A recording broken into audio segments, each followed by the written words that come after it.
সুপ্রিয় শিক্ষার্থী বন্ধুরা, আজিজ আহমেদ কলেজের পক্ষ থেকে আজকের অনলাইন ক্লাসে তোমাদেরকে শুভেচ্ছা ও স্বাগতম। আর আমি তোমাদের সাথে রয়েছি রীতিমতো মোহাম্মদ এবাদুল হক, প্রভাষক, ব্যবসায় সংগঠন ও ব্যবস্থাপনা, আজিজ আহমেদ ডিগ্রি কলেজ, মুরাদিয়া, দুমকি, পটুয়াখালী। সুপ্রিয় শিক্ষার্থী বন্ধুরা, আজকেও আমি তোমাদের সাথে ব্যবসা সংগঠন ও ব্যবস্থাপনা প্রথম পত্রের বাকি অংশ, প্রথম অধ্যায়ের বাকি অংশ নিয়ে আলোপ করব। আমরা আজকের ক্লাসে বাণিজ্য সংক্রান্ত বিষয়ে আলাপ করব। গত ক্লাসে আমরা শিল্প সম্পর্কে আলোচনা করেছিলাম, নিশ্চয়ই বুঝতে পেরেছ। আর আজকে আমরা বাণিজ্য নিয়ে আলোচনা করব। বাণিজ্য ইংরেজিতে বলা হয় ট্রেড বা বাণিজ্য, অনেকে এটাকে কমার্সও বলে থাকেন, তবে আমরা ট্রেড হিসাবে এটাকে নিব। বাণিজ্য হল শিল্পে উৎপাদিত পণ্য সামগ্রী ভোক্তার হাতে পৌঁছানোর যাবতীয় কর্মকাণ্ড। আমি আবার রিপিট করছি, শিল্পে উৎপাদিত পণ্য সামগ্রী ভোক্তার হাতে পৌঁছানোর প্রক্রিয়ার নামই হচ্ছে বাণিজ্য। এখন এই বাণিজ্যটা, এই বাণিজ্যের কিছু গুরুত্ব আছে, বা আমি শিল্পের গুরুত্ব ভুল বলছি। আমি শিল্পের গত ক্লাসে যে শিল্পের গুরুত্ব রয়ে গেছে, সেই শিল্পের গুরুত্ব নিয়ে আলোচনা করব। শিল্প কেন এতটা গুরুত্বপূর্ণ? এখন একটু দেখি, শিল্পের গুরুত্বের মধ্যে রয়েছে সম্পদ আহরণ, উপযোগ সৃষ্টি, চাহিদা যোগানের সমতা, কর্মসংস্থান, মানসম্মত পণ্য ও সেবা সরবরাহ, সম্পদের সদ্ব্যবহার, সম্পদের সুষম বন্টন, ন্যায্য মূল্য, আন্তর্জাতিক সম্পর্ক উন্নয়ন, আয় বৃদ্ধি, জীবনযাত্রার মান বৃদ্ধি। এখন আমরা দেখব সম্পদ আহরণ। আহরণ শব্দের অর্থ হলো সংগ্রহ বা জোগাড় করা। এখানে শিল্পী গুরুত্বের মধ্যে রয়েছে যে কাঁচা মালগুলো সংগ্রহ করা বা আহরণ করা, এটা শিল্পের মাধ্যমেই করা হয়। প্রকৃতি হতে প্রাপ্ত সম্পদসমূহ আহরণ করা হয় এবং এই শিল্পের মাধ্যমে এটা রূপান্তর করা হয়। এরপরে আমরা যদি লক্ষ্য করি উপযোগ সৃষ্টি। আহরিত পণ্য সামগ্রী বা আহরিত কাঁচামাল সমূহ যখন এটা শিল্পের মাধ্যমে এর রূপগত এটার পরিবর্তন সাধন করে এবং এটা মানুষের বা ভোক্তার জন্য উপযোগ বা চাহিদা সৃষ্টি, বা চাহিদা এবং উপযোগ উভয়ই সৃষ্টি করতে পারে। এরপরে রয়েছে চাহিদা যোগানের সমতা। শিল্পের আরেকটি কাজ হলো মানুষের যে চাহিদা, এই চাহিদা পূরণের জন্য পর্যাপ্ত পরিমাণ দ্রব্য সামগ্রী যোগান দেওয়া। একটু উদাহরণ দিই, যদি ধরে নেই পটুয়াখালী অঞ্চলে দৈনিক 1000 কোটি কলম প্রয়োজন হয় দৈনিক, যদি এখানে 50 লাখ পর্যন্ত চলে আসে, তাহলে 50 লাখের ঘাটতি থাকবে। তাহলে কিছু অসাধু ব্যবসায়ী এই ঘাটতির সমস্যা জেনে এটার মূল্য বৃদ্ধি করতে পারে। এই অসম প্রতিযোগিতা বা এই দুর্নীতির কারণে পণ্যের দাম বৃদ্ধি পেতে পারে। তাহলে শিল্প কি করে? শিল্প যাতে এই পণ্যের মূল্য স্থিতিশীল রাখার ক্ষেত্রে যে পরিমাণ চাহিদা, সেই পরিমাণ পণ্য সরবরাহ করে, এটাই হচ্ছে তার যোগান। এখন আমরা লক্ষ্য করব কর্মসংস্থান। শিল্পের মাধ্যমে অধিক কর্মসংস্থানের সৃষ্টি হয়। যত বেশি শিল্প কারখানা স্থাপিত হবে, তত বেশি কর্মসংস্থানের সুযোগ সৃষ্টি হবে। আমরা শুধুমাত্র বাংলাদেশ সরকারের প্রতি তাকিয়ে থাকলেই চলবে না যে আমরা বাংলাদেশের নাগরিক, সরকার আমাদেরকে চাকরির ব্যবস্থা করে দিবেন। সরকারের পক্ষে এতগুলো মানুষের, এই জনবহুল রাষ্ট্রের মানুষের চাকরির নিরাপত্তা নিশ্চিত করা সম্ভব নয়। তাহলে আমাদেরকে কি করতে হবে? অধিক শিল্প কারখানা স্থাপন করার জন্য যারা বিত্তশালী রয়েছেন, তাদের মধ্যে উদ্দীপনা সৃষ্টি করতে হবে। তারা যাতে শিল্প কারখানা স্থাপন করে, সেদিকে তাদেরকে উদ্বুদ্ধ করতে হবে। তারা যদি শিল্প কারখানা স্থাপন করে তাহলে আমাদের দেশের শিক্ষিত বেকার যুবকদের সেই শিল্পে কর্মসংস্থানের সুযোগ সৃষ্টি হবে। সুপ্রিয় শিক্ষার্থী বন্ধুরা, এরপর আছে মানসম্মত পণ্য ও সেবা সরবরাহ। শিল্পে উৎপাদিত পণ্য সমূহ অবশ্যই মানসম্মত হতে হবে। নিম্নমানের পণ্য কখনোই ভোক্তা ক্রয় করতে আগ্রহী হয় না। আমাদের এই নিম্ন মধ্যবিত্ত আয়ের রাষ্ট্রে সকলেই আমরা চাই কম দামে ভালো মানের পণ্য। তাই শিল্পের এদিকে খেয়াল রাখতে হবে যে যদিও পণ্যকে 3 ক্যাটাগরিতে রূপান্তর করে পণ্য উৎপাদন করা হয়, নিম্নমানের, মধ্যমানের, উচ্চমানের। তাহলে নিম্নমানের পণ্য বাজারে এর চাহিদা খুবই কম থাকে। তাহলে কি করতে হবে?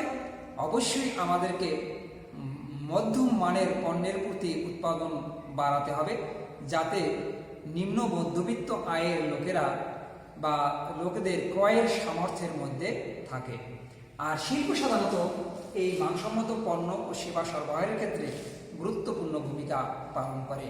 এরপরে রয়েছে সম্পদের সদ্ব্যবহার।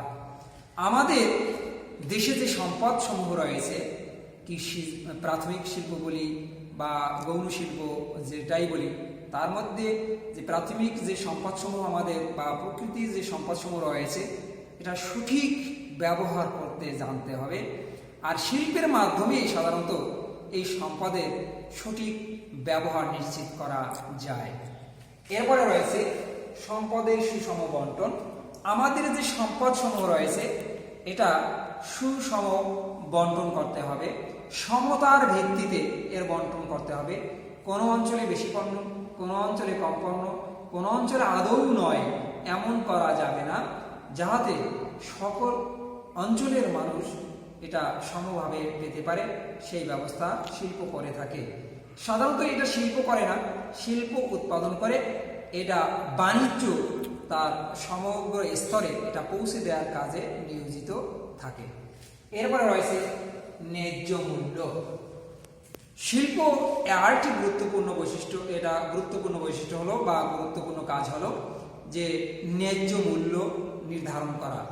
এমন একটা পণ্য উৎপাদন করলো যার মূল্য যা হওয়া উচিত তার থেকে অধিক করা হয়েছে, তাহলে ভোক্তা বা সাধারণ ক্রেতা এটা ক্রয়ের প্রতি অনাগ্রহ প্রকাশ করবে। তাই ক্রেতার ক্রয় সীমার মধ্যে রাখার জন্য এর ন্যায্য মূল্য দেওয়া উচিত, অর্থাৎ যাতে সাধারণ ভোক্তা বা ক্রেতা তার এই পণ্যটা ক্রয় করতে সমর্থ হয়। এরপর আমরা দেখব আন্তর্জাতিক সম্পর্ক উন্নয়ন।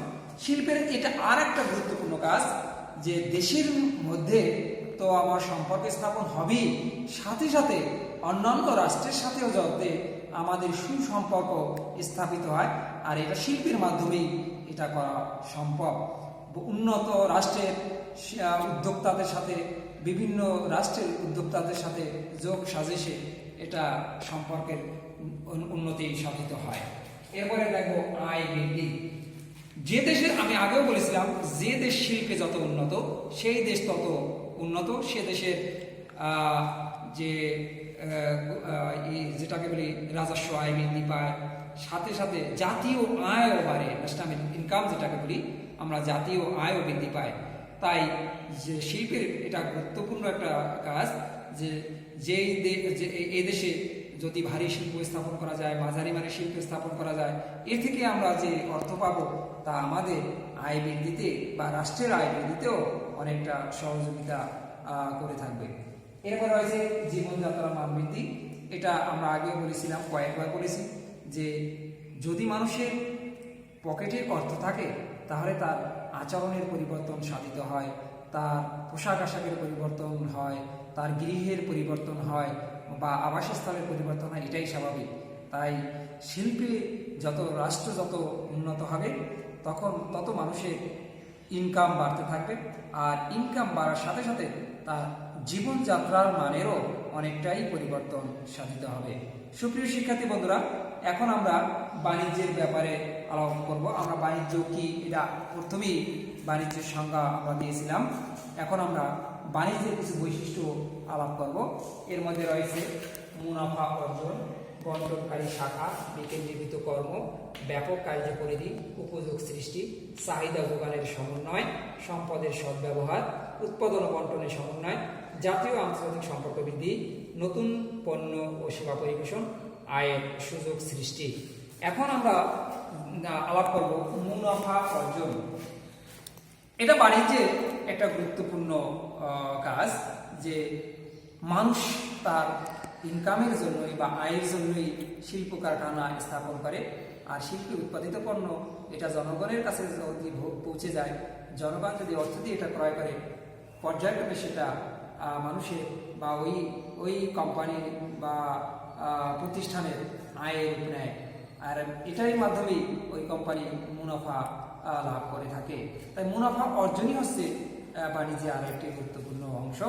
এরপরে আমরা দেখব বন্টনকারী শাখা। বাণিজ্যের কাজটাই হলো বিভিন্ন অঞ্চলে, দেশে বা দেশের বাইরে এই পণ্য সামগ্রী ছড়িয়ে ছিটিয়ে বা বিতরণ করা।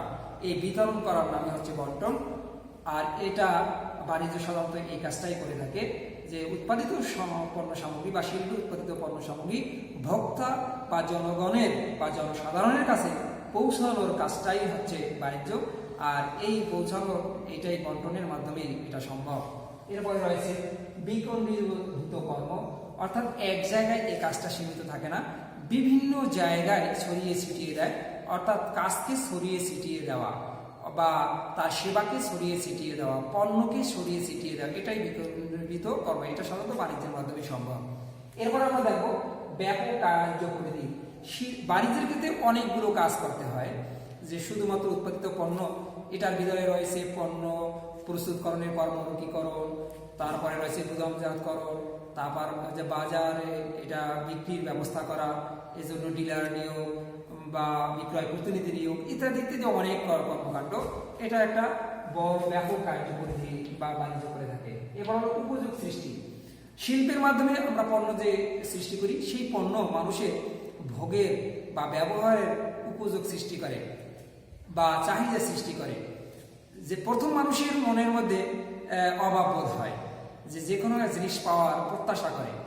এই অভাব পূরণের সামর্থ্য যখন তার মধ্যে চলে আসে, তখন সেটা চাহিদায় রূপ নেয়।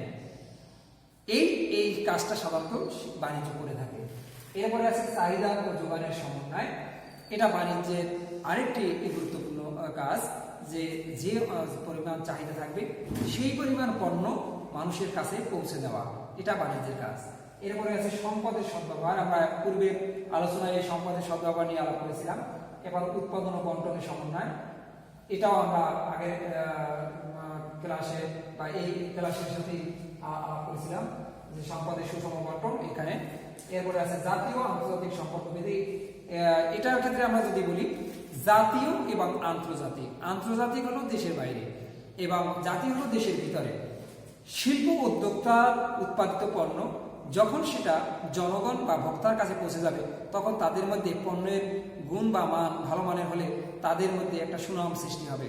আমরা যেমন একটু উদাহরণ দিতে পারি, লিভার ব্রাদার্স বাংলাদেশ লিমিটেড। এই লিভার ব্রাদার্সের মাল এক বাক্যে যে কেউ বললেই এটা কিনে নেবে, অর্থাৎ তার বাজারে যথেষ্ট সুনাম রয়েছে। আবার ঔষধ কোম্পানি যদি বলি স্কোয়ার, ইনসেপ্টা, এগনি, এভাবে অনেকগুলো নামি দামি কোম্পানি আছে, অর্থাৎ তাদের বাজারে সুনাম রয়েছে। এটার মাধ্যমে জনগণের মধ্যে তাদের সাথে বা বিশ্ব বাজারে তাদের মধ্যে একটা সুসম্পর্কের সৃষ্টি করে। এরপরে রয়েছে নতুন পণ্য ও সেবা পরিবেশন।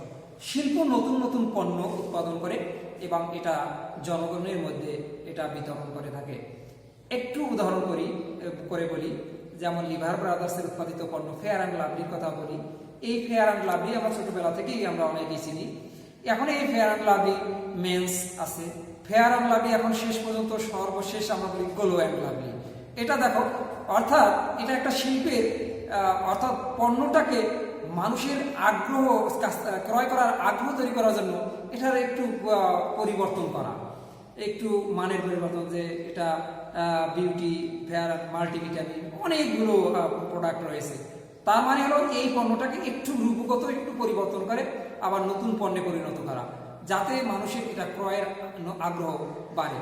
যেমন তোমরা যদি একটু উদাহরণ করে যে যদি কাপড় কিনতে যাও কোনো পর্ব বা ঈদ পর্বে, তখন দোকানিকে বলো যে নতুন কালেকশন আছে কিনা, অর্থাৎ পুরানকে আমরা না বলি।